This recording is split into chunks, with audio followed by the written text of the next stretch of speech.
Um, I haven't recorded. I was gonna record yesterday, but everyone was up and there was a lot going on, so I just didn't. Um,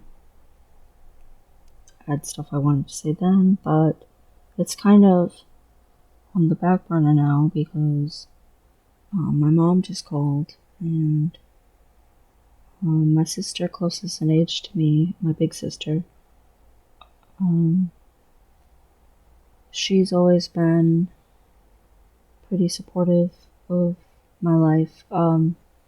She is the only sibling of mine who made it to my wedding. She's the only family member of mine who got people to my wedding, her husband and my niece.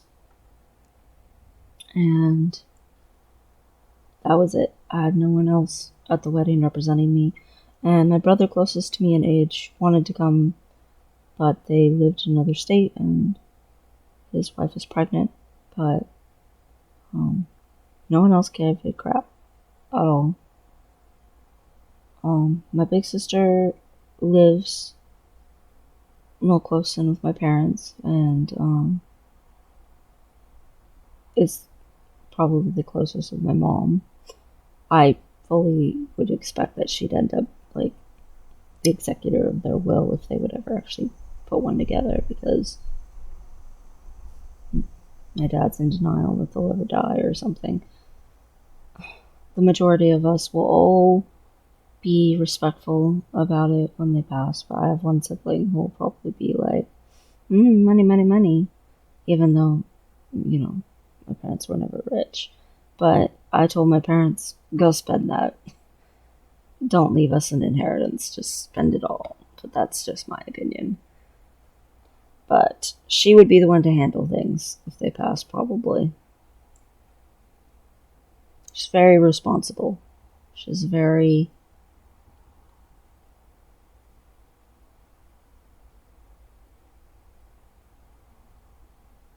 She's a good person. My older sister, she's a very good person. She's very big hearted toward, helping other people and minority groups and stuff. She's not a bad person.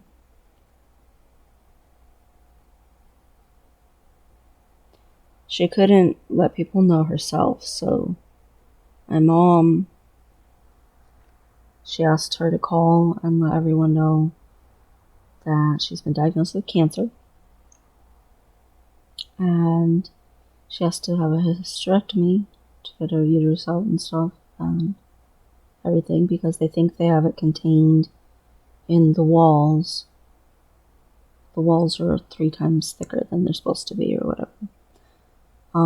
She has to go to surgery, but she's going to the Swedish Cancer Center. So, she's going to a really good place. She was crying about it at first, Mom said, but now she's like, it'll get taken care of. Feeling pretty confident about it.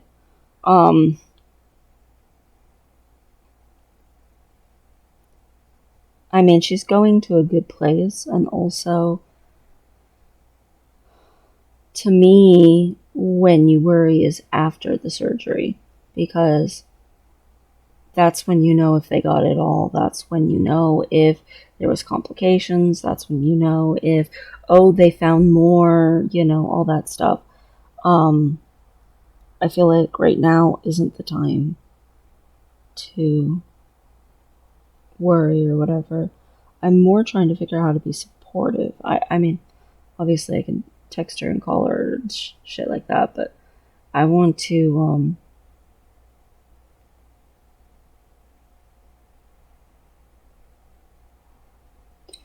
I want to figure out a way to reach out, but I don't really know how to do that, from 3,000 miles away. But I don't know, for the most part, she's been a pretty good sister. Um,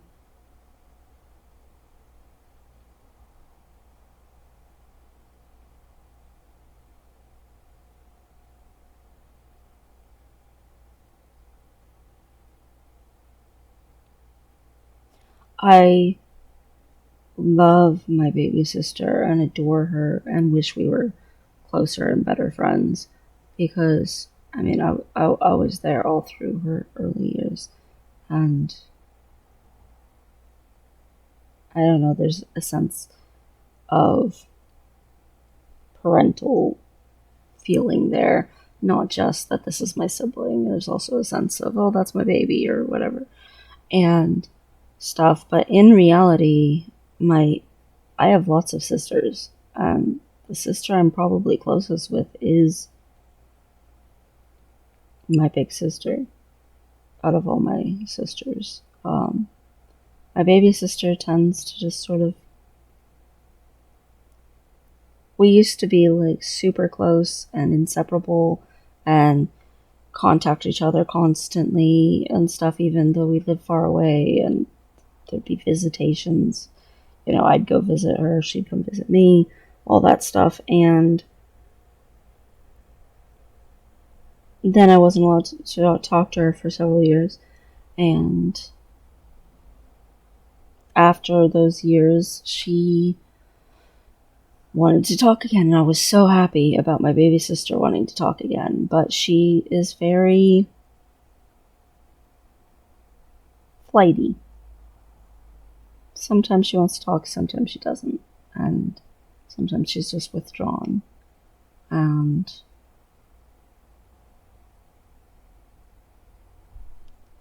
I can feel the not closeness or whatever there. With my older sister, we don't really have like big deep talks and stuff like that. But I feel like a lot closer with my big sister. Um, Even though there's less like visitation and contact and stuff. When something's important, she's always there. And I think that's what it is it's something important, so I want to figure out how to be there because she's been there for me through some pretty, you know, I mean, even her reaction to my being trans was extremely supportive. And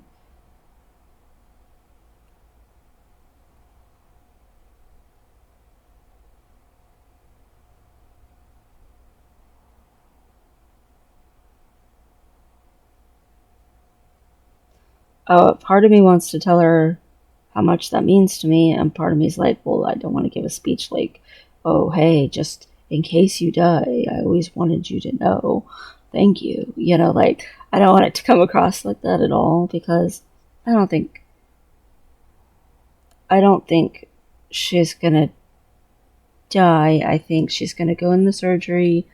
They're gonna clear stuff out, and then we're gonna find out the real expectation. Right now, there's no expectation. Right now, there's no, is this gonna kill you? Is this gonna mean chemo? Like, right now, it's just have surgery. Once surgery's done, you can talk about other things. But right now, it's just have surgery. So, sucks she has to have surgery during a freaking pandemic. But what do you do?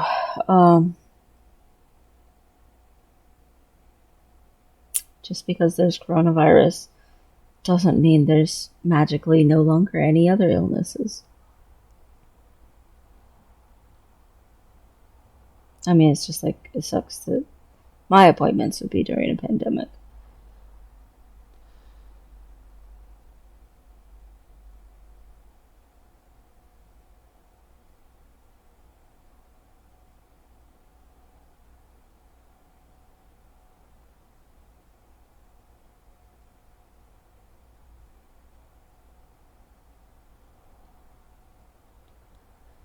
I had news for my mom, but I didn't tell it or anything. She got busy telling me stuff about my grandmother and about my father and everything. I did say that I've been avoiding calling them because of my dad and his attitude, and she said, yeah, I don't know what to do with that boy or whatever, and then didn't say anything else about it. I think she was trying to avoid the subject a little bit because I think she just wanted the call to be over, kind of a thing. She probably has other people to call. So I didn't tell her about that I even have my appointment or anything like that. I don't know, maybe it wasn't appropriate timing anyway. But again, she was telling me about my grandma and stuff, so I don't know. Anywho, I tend to take illness very pragmatically. I had to help take care of my grandmother when she was dying of cancer, and not my grandmother who lives in Alaska, my other grandmother, from my mother's side. She smoked like nonstop and got lung cancer and emphysema and all kinds of stuff. Like, she died a very miserable, horrible way. If you haven't started smoking, never do. It's awful. It took her 12 years of torture to pass away, of non-stop being just in pain and miserable. In the end, all of her blood was just completely black. And if you have started smoking, try to find a way to quit. My grandmother didn't stop smoking until the last few years, the last maybe 4 years. Even while that sick, she couldn't stop. She couldn't give up the habit. So I understand it's hard. It can be literally killing you and destroying your quality of life in every way. And addiction is a terrible thing. When it is to cigarettes or alcohol or drugs. Terrible thing.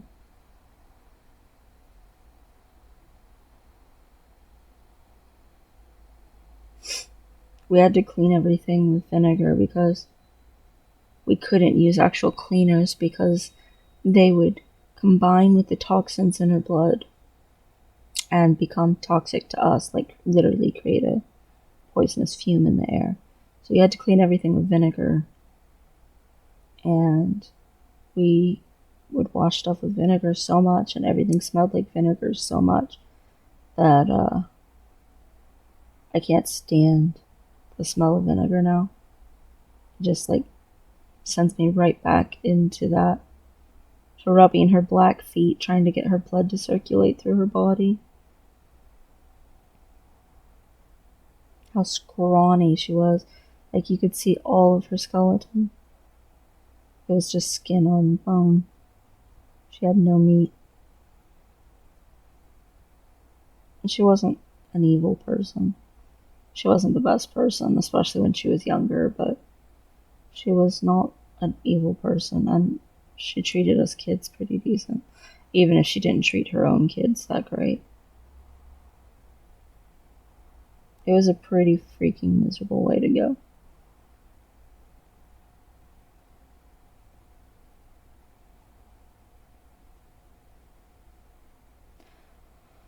I feel like with my sister, after her surgery, it could get miserable or it could not. And I don't know until she has the surgery. So for right now, there's not a lot to be done except to communicate to her that I care. Mom said they've been making tons and tons and tons of jam from all the different berries, and now they're making apple jam, and we're getting jam for Christmas. And I was like, okay, that's not a bad present. I'm good with jam. It's great. She,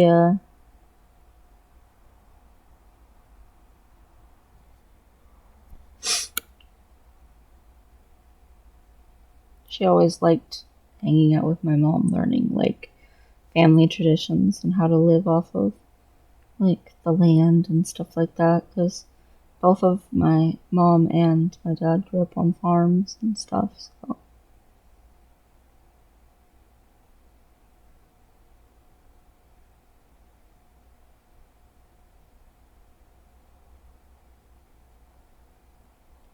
Anyway, I don't know, I have to mull it over. I tend to not react to things very strongly right off the bat, and I have to process it and think it through, and then I have a reaction later or whatever.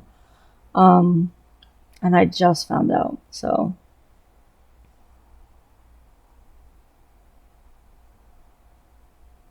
I have an appointment. It's almost here. Um,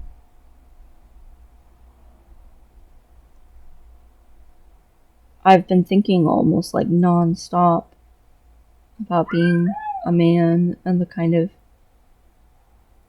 man I want to be and the kind of, you know, the way I want to look and the way I want to act and all that. I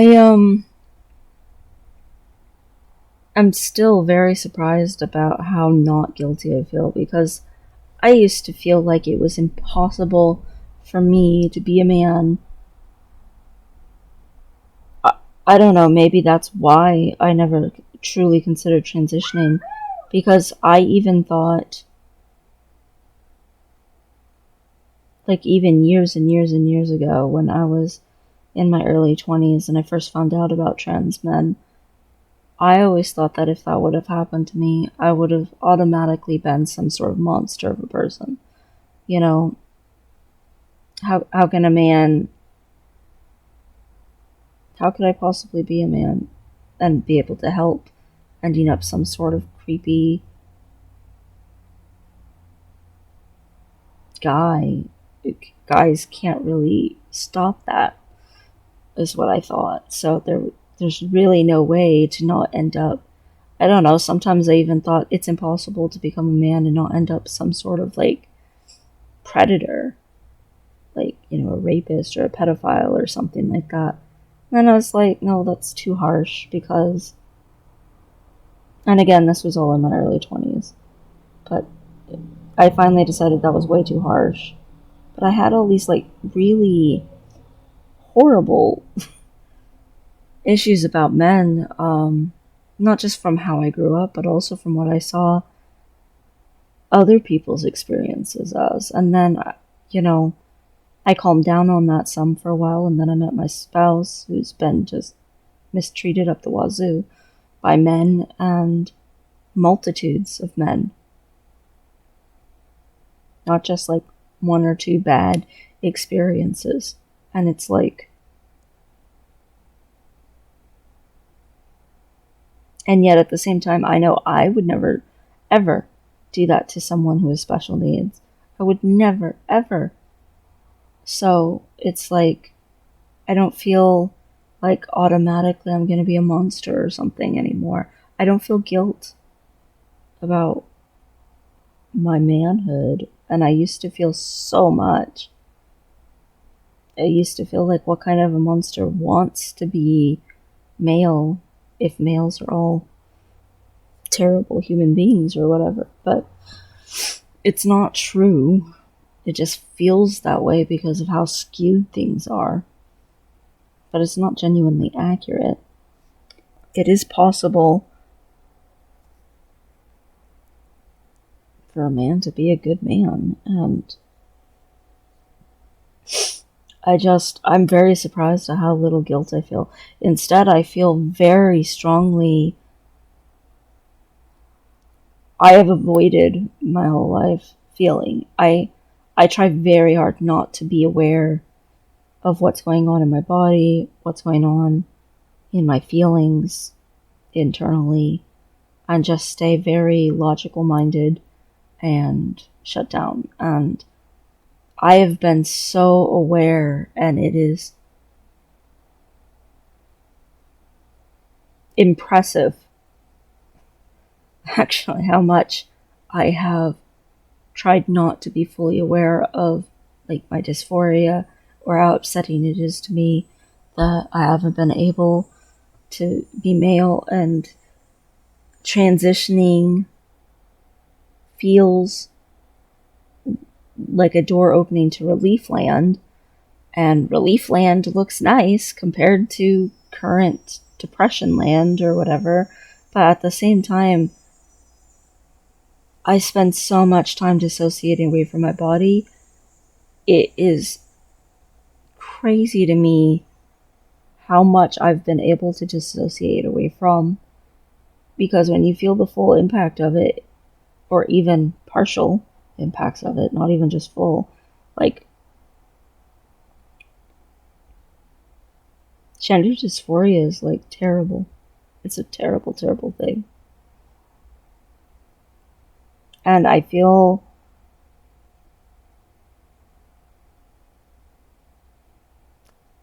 like I watched a whole bunch of trans stories. I've been around trans people. I've always felt like, you know, they could never have been sure and stuff, because I always have to reason things out.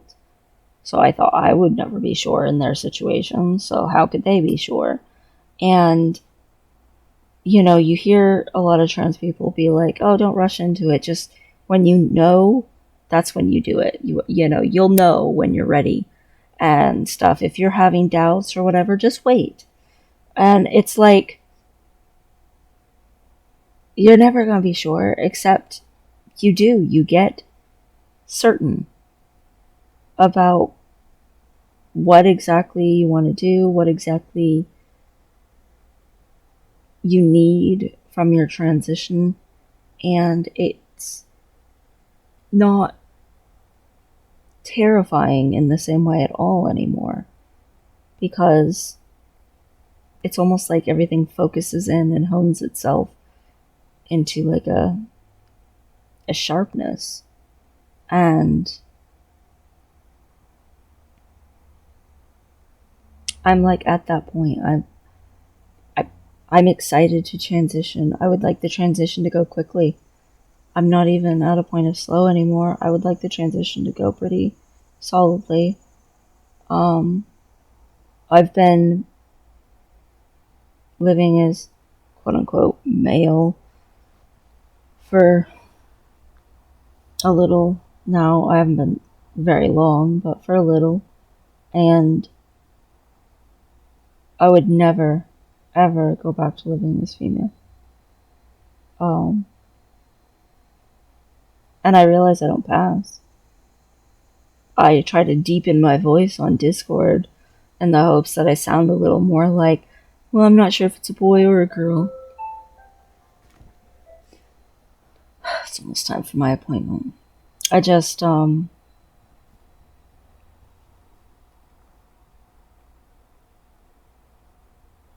want to come across as male as possible, and for people to interact with me like a guy, and when they do that, it's such a relief. And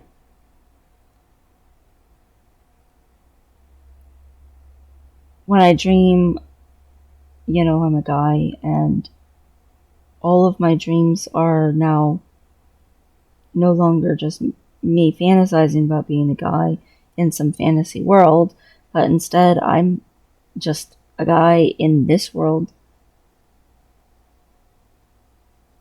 I'm just transitioned. Instead of magically turning into a guy, I'm now just transitioned. And my dreams are all set for like 3 to 10 years in the future, somewhere between those numbers. My dreams are all set for the future. And that's very strange for me. And I don't feel any guilt. I feel a little disappointment that I don't have anyone to really share that with in my family. And And my transitioning has still been a little difficult for my spouse. She said it's more abandonment issues, and she's terrified that I'm gonna transition and leave her.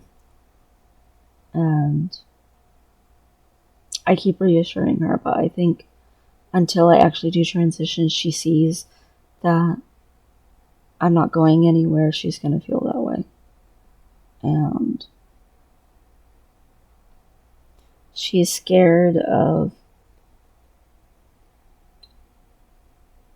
me being too masculine or whatever, or something. I don't know.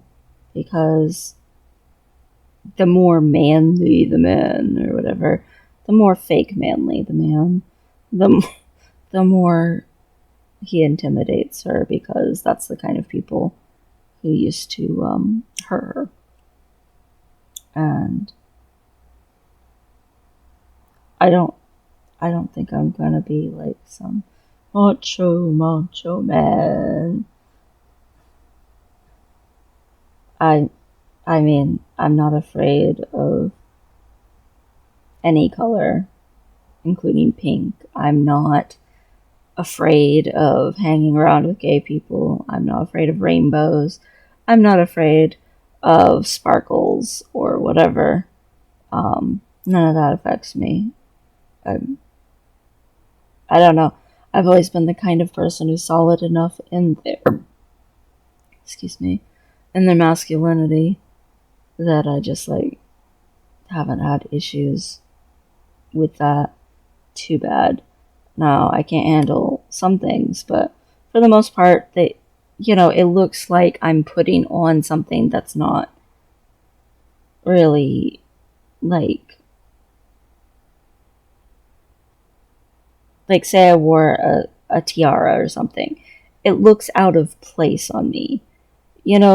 Some dudes, they'll put on a dress and they're trying really hard to look feminine and stuff like that. And then some dudes, they put on a dress and they just look like a dude in a dress. And I feel like I have that, whatever that is, even though I have not started medically transitioning. I already have that. It looks awkward if I would put on a tiara. It looks like I'm not a princess, So it's not intimidating to me to put on a tiara. It's like, okay, fine, you're entertained for a couple of minutes. Okay, let's get this thing off now. It's not, oh god, you can't put that on me. Yeah, no, how dare you, I'm a man. Like, no. Yeah, I'm not afraid of that, kind of stuff at all. So, I don't think that that's going to be an issue after I transition either, so.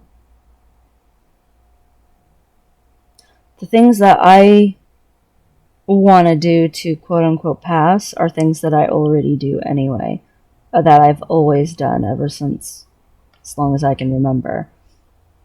I've always sat with my legs open. I've always, had like a very different way of doing things than. I mean, I never acted super girly. I've never been that person. Ever. Even when I tried my hardest, I couldn't. It's just noticeable, my behavior and my mannerisms and stuff when I'm around people. They all don't need me to pass to know that I'm not feminine. And that's been true my whole life. I don't think anyone's ever thought of me as feminine. Even when I very first came out and my hair was like down to here and crap, people still knew that I was like very butch. I always have come across that way. I wasn't just a tomboy when I was a kid. I was a tomboy as an adult or whatever, because I just am that way. I'm very that way. I'm not feminine at all.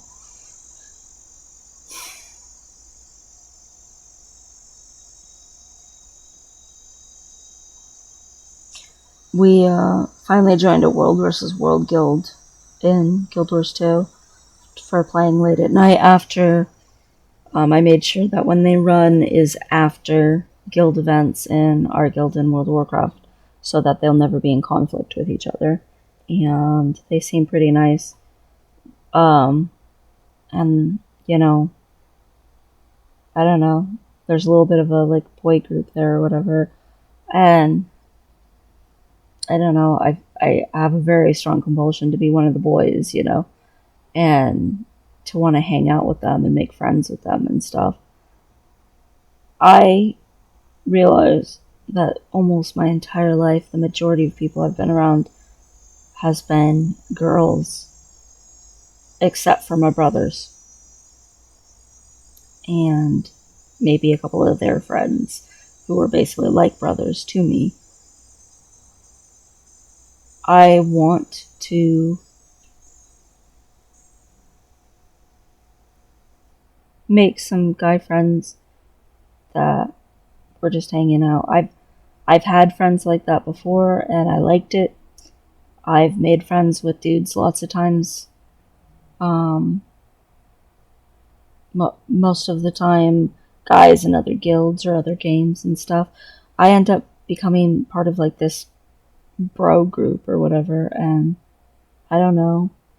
It's always been as the dyke, you know. Oh, hey, that girl's hot. Hey, what do you think of that girl? Yeah, I think she's hot too, yeah. And then, you know, it's like, oh, hey, dude, you know, I'm about to run this. You want to tank? Sure. And it's like all this stuff. Except for that one guild we were in. That was like, you can't tank. Women can't tank. Should have left that guild right that second, but whatever. It's like, I don't know. We got in this one, and they really needed a firebrand healer, but I didn't want to be one.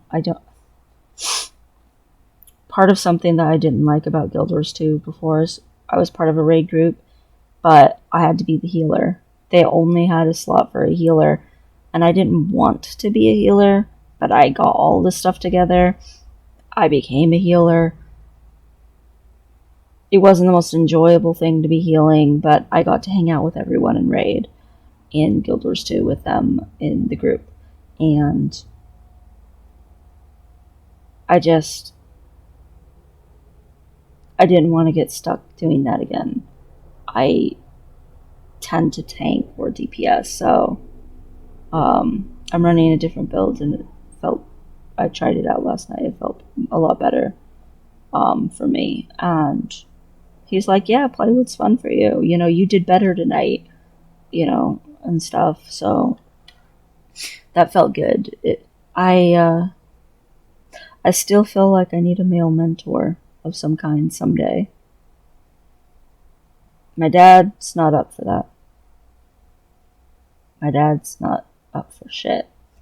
My dad's to the point where it's hard to talk to him. He's so full of conspiracy theories and bullcrap. And like genuinely,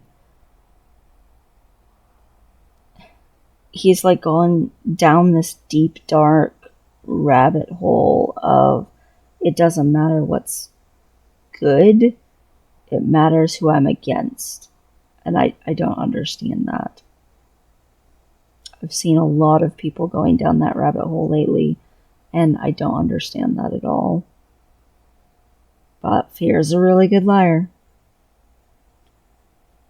To me, the people who live feeding off of conspiracy theories and super against science and super against taking care of the rest of humanity and super like, oh, you're not getting anything I have. You're just, you know, it's all mine, and I'm not sharing, and everyone else is just lazy. And, you know, the people who are like that, I mean, you're just showing off your cowardice.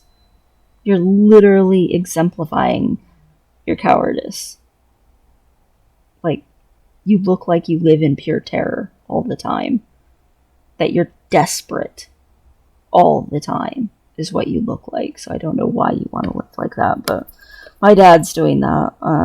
So he's not a good male role model. I used to look up to my big sister a little bit just because she's a very,